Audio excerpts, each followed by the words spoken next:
bawah langit senja, mimpi-mimpi mencuat luhur. Kami pasukan Garuda, lulu baja tak mudah pudar. Segelintir asa, jadi langkah gagah berkobar. Timnas Indonesia sepertinya emang harus bersiap menapaki level yang lebih tinggi. Pasalnya di luar nanti hasil dari round 3, tim Garuda diprediksi tetap akan jadi salah satu tim yang kekuatannya diperhitungkan. Hal ini tentu saja tak terlepas dari keberadaan pemain yang rata-rata usianya akan segera memasuki usia matang. Nah, kemarin kita baru aja dengar kalau timnas Uruguay kabarnya tertarik untuk mengadakan pertandingan uji coba melawan Indonesia, meskipun secara jadwal belum bisa ditentukan. Namun hal itu sendiri udah menegaskan kalau Indonesia kini emang jadi tim yang menarik. Nah, PSSI sendiri memang punya rencana untuk menggelar uji coba melawan tim kuat tiap tahunnya. Dan diketahui ada nama timnas Brazil yang juga masuk ke dalam radar. Jelas meskipun Brazil kini levelnya nggak seperti era lawas yang isinya ngeri, tapi biar gimana pun Brazil tetaplah Brazil. Dan menurut mantan pemain tim Samba, yaitu Ricardo Kaká, akan jadi sesuatu yang luar biasa andai rencana itu bisa terrealisasi. Sebab Kaká yang pada tahun 2023 kemarin sempat berkunjung ke Indonesia menilai jika fanatisme sepak bola di negara ini sangatlah luar biasa. Hal yang di satu sisi makin membuat tetangga merajuk karena sebelum ini pun Indonesia udah dapat tawaran menarik dari Belanda maupun Rusia. Wabil khusus sama Malaysia. So pasti kabar ini makin membuat nama Indonesia naik dan mereka makin tenggelam. Yang mana itu semakin diperparah dengan makin minimnya antusias buat menyambut laga ASEAN All Stars versus MU. Yap, kekalahan setan merah atas Tottenham di final Liga Eropa diduga kuat juga jadi salah satu faktor yang mendasari ini semua. Walau badai membiru, dari Sabang sampai Merauke, semangat menyatu baru. Kami pasukan Garuda meraih asa tertinggi.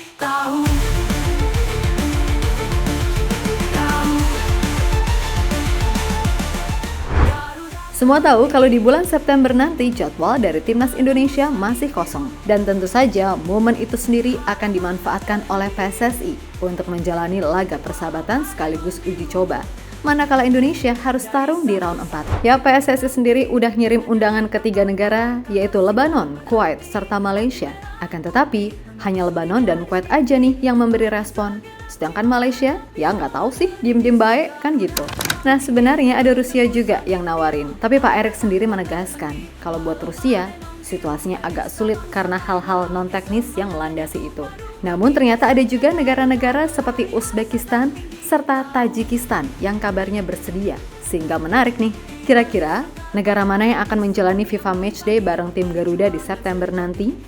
Kini relung hati, lawan semua rintangan, tak kenal arti rasa letih, jiwa-jiwa kuat, bercahaya pada purnama gigi, harum bumi pertiwi menyusup dalam darah juara, gemuruh dalam dada, cita-cita membara terjadi.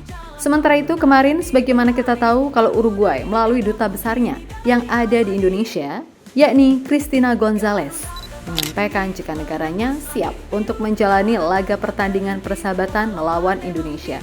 Dan semua tahu kalau Indonesia bukanlah lawan yang asing bagi Uruguay. Sebab di tahun 1974 dan 2010, kedua negara udah pernah bertemu dengan catatan Indonesia sekali menang dan Uruguay 2 kali menang. Nah, satu-satunya yang jadi kendala pasti soal waktu. Dan diprediksi, rencana itu sendiri mungkin baru bisa terrealisasi di tahun 2026. Karena di 2025 ini Uruguay masih fokus menjalani laga di kualifikasi Piala Dunia. Mungkin, jika mereka udah kelar serta dipastikan lolos, Indonesia mungkin bisa jadi lawan sebagai bentuk pemanasan sebelum La Celeste tampil di Amerika, Kanada, dan Meksiko. Ya intinya, kini tinggal gimana respon dari PSSI. Apakah mereka mau diajak bertanding oleh Uruguay atau enggak? Namun yang pasti, PSSI mau-mau aja sih, asalkan waktunya cocok dan tidak mengganggu agenda yang lain. Sebab ya, biar gimana pun Uruguay bukan tim gondal-gandul, kan gitu. Di balik sangkar baja hati, sembunyi embun pagi, perjuangan sejati, diukir di relung hati, lawan semua rintangan, tak kenal arti rasa letih, jiwa-jiwa kuat, bercahaya pada purnama gigi, harum bumi pertiwi menyusup dalam darah juara, gemuruh dalam dada, cita-cita membara, terjalani jalan tak pernah henti berlari, Garuda di dadaku kini dan di abadi.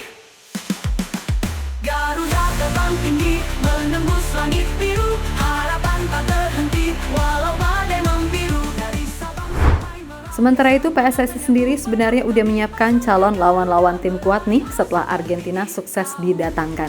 Nah, dari nama-nama tim yang ada, setidaknya ada sih yang secara resmi udah menerima surat dari PSSI, yang mana negara itu adalah Spanyol, Jerman, hingga Brazil. Ingat, ini yang dikirimi sama PSSI ya. Kalau Belanda itu bagian dari kerjasama sama KNVB, sedangkan kalau Uruguay dan Rusia, mereka yang memberi penawaran. Nah, kembali lagi soal tadi. Adapun dari berbagai negara tadi, menurut Pak Erik, ya emang belum ada yang respon. Begitulah kira-kira yang pernah beliau sampaikan usai menggelar laga versus Argentina beberapa tahun lalu. Yap, tak lama berselang setelah itu, Pak Erik mengatakan jika ada Maroko, Brazil, dan Portugal yang memberikan respon positif. Akan tetapi, tetap yang dipilih cuma satu, karena memang begitulah rencananya. Saya sudah kontak dan dapat respon positif dari Maroko, Brazil, dan Portugal. Tapi kami hanya bisa pilih satu lawan setiap tahun. Kalau kami melawan tim kayak mereka terus, kapan Indonesia naik rankingnya? Ini sebuah kehormatan bagi kami. Artinya pertandingan besar seperti ini hanya bisa dilakukan sekali. FIFA Matchday akan diisi untuk memperbaiki ranking. Ini bagian untuk membangun mental pemain Indonesia melawan pemain-pemain besar. Kata Pak Erik dikutip dari Tempo. Ya, berkaca dari hal tadi, ada wacana jika kemungkinan besar Brazil adalah negara yang menjadi lawan besar selanjutnya. Ya, meskipun Brazil pemainnya udah nggak sehebat yang era dulu-dulu, tapi biar gimana pun tim Samba tetaplah tim Samba. Apalagi mereka bakal dilatih sama Ancelotti, pelatih yang bergemilang trofi dan sejuta pengalaman. Dan menurut kabar yang ada, kalau Ancelotti bakal mengajak Ricardo Kakak buat join jadi salah satu staf pelatih di sana. Yang mana Kakak sendiri mengaku sangat tertarik jika seandainya itu benar. Jika tim merasa saya bisa membantu dalam kapasitas apapun, saya rasa saat ini saya siap. Saya sudah mempersiapkan diri. Sejak saya pensiun, saya ingin mempersiapkan diri. Saya mengambil kursus bisnis olahraga di Harvard, juga mengikuti kursus kepelatihan dari CBF atau Federasi Sepak Bola Brasil. Saya punya pengalaman bersama tim nasional dan pernah tampil di Piala Dunia. Jika kesempatan itu datang, saya siap kembali untuk melayani tim nasional Brasil. Kata Kakak pada media. Lebih lanjut soal ajakan Indonesia, Kakak mengaku juga setuju-setuju aja jika negaranya bermain melawan Indonesia. Baginya, Indonesia adalah negara yang fanatisme soal sepak bolanya luar biasa. Dan itu benar-benar ia lihat sendiri ketika datang ke Indonesia 2023 silam.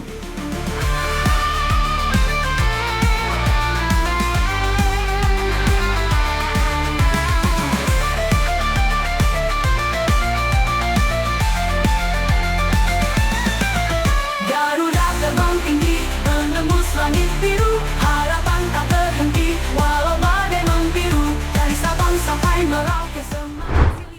Yap, terlepas dari apapun, intinya siapapun nanti yang akan menjadi lawan Indonesia di FIFA Matchday, jelas itu akan menghadirkan nuansa epik tersendiri. Dimana so pasti, itu bakal membuat tetangga kita di ASEAN makin merajuk.